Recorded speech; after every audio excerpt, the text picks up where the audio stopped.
Judges, chapter 1. A time came after the death of Joshua when the people of Israel asked God, "Who will take the lead in going up against the Canaanites to fight them?" And God said, "Judah will go. I've given the land to him."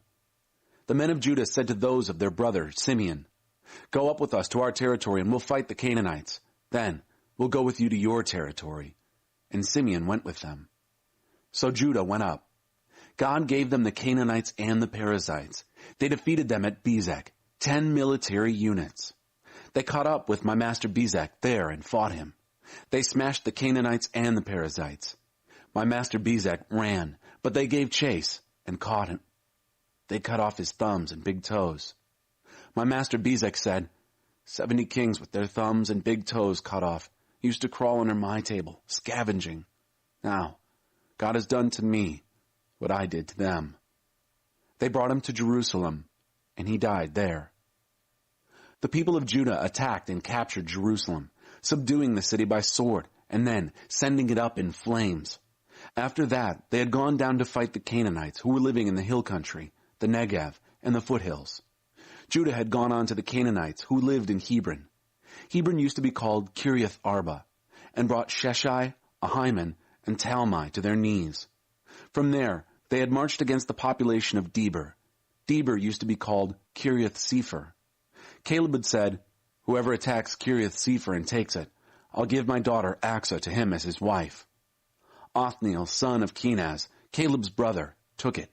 So Caleb gave him his daughter Achsah as his wife. When she arrived, she got him to ask for farmland from her father. As she dismounted from her donkey, Caleb asked her, "What would you like?" She said, "Give me a marriage gift. You've given me desert land. Now, give me pools of water." And he gave her the upper and the lower pools.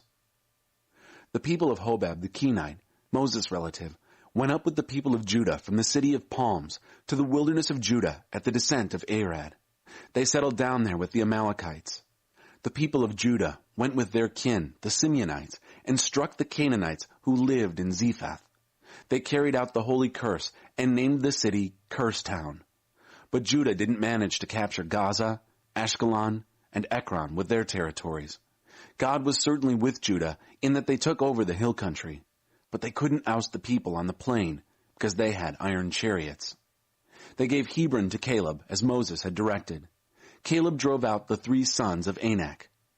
But the people of Benjamin couldn't get rid of the Jebusites living in Jerusalem. Benjaminites and Jebusites live side by side in Jerusalem to this day. The house of Joseph went up to attack Bethel. God was with them. Joseph sent out spies to look the place over. Bethel used to be known as Luz. The spies saw a man leaving the city and said to him, "Show us a way into the city, and we'll treat you well." The man showed them a way in. They killed everyone in the city but the man and his family. The man went to Hittite country and built a city. He named it Luz. That's its name to this day. But Manasseh never managed to drive out Beth-shan, Taanach, Dor, Ibleam, and Megiddo with their territories. The Canaanites dug in their heels and wouldn't budge. When Israel became stronger, they put the Canaanites to forced labor, but they never got rid of them. Neither did Ephraim drive out the Canaanites who lived in Gezer. The Canaanites stuck it out and lived there with them. Nor did Zebulun drive out the Canaanites in Kitron or Nahalol. They kept living there, but they were put to forced labor. Nor did Asher drive out the people of Akko, Sidon, Alab, Akzib, Helba, Aphek, and Rehob. Asher went ahead and settled down with the Canaanites, since they could not get rid of them. Naphtali fared no better. They couldn't drive out the people of Beth-Shemesh or Beth-Anath, so they just moved in and lived with them.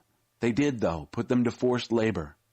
The Amorites pushed the people of Dan up into the hills and wouldn't let them down on the plains. The Amorites stubbornly continued to live in Mount Heres, Aijalon, and Shaalbim. But when the house of Joseph got the upper hand, they were put to forced labor. The Amorite border extended from Scorpion's Pass and Selah upward.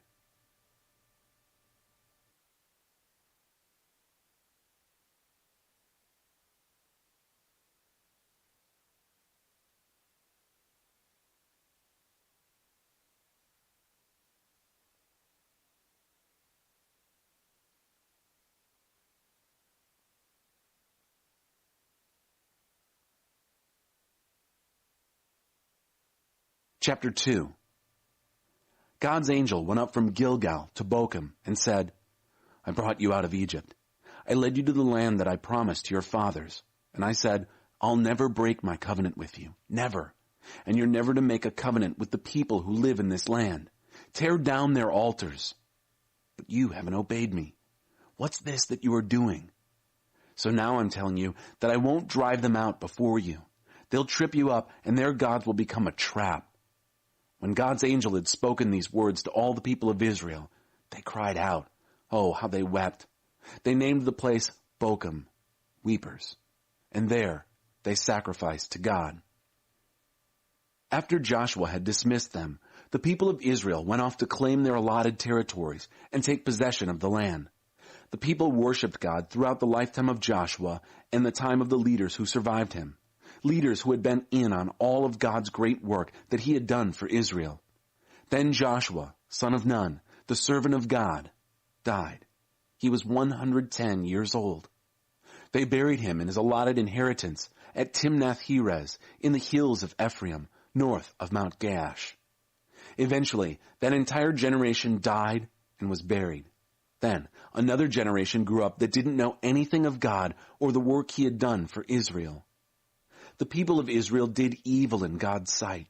They served Baal gods. They deserted God, the God of their parents who had led them out of Egypt. They took up with other gods, gods of the peoples around them. They actually worshipped them. And oh, how they angered God as they worshipped God Baal and goddess Astarte. God's anger was hot against Israel. He handed them off to plunderers who stripped them. He sold them cheap to enemies on all sides. They were helpless before their enemies. Every time they walked out the door, God was with them. But for evil, just as God had said, just as he had sworn he would do, they were in a bad way. But then God raised up judges who saved them from their plunderers. But they wouldn't listen to their judges. They prostituted themselves to other gods, worshipped them. They lost no time leaving the road walked by their parents, the road of obedience to God's commands. They refused to have anything to do with it. When God was setting up judges for them, he would be right there with the judge. He would save them from their enemy's oppression as long as the judge was alive, for God was moved to compassion when he heard their groaning because of those who afflicted and beat them. But when the judge died, the people went right back to their old ways, but even worse than their parents, running after other gods, serving and worshiping them. Stubborn as mules, they didn't drop a single evil practice. And God's anger blazed against Israel. He said, because these people have thrown out my covenant that I commanded their parents and haven't listened to me, I'm not driving out one more person from the nations that Joshua left behind when he died. I'll use them to test Israel and see whether they stay on God's road and walk down it as their parents did. That's why God let those nations remain. He didn't drive them out or let Joshua get rid of them.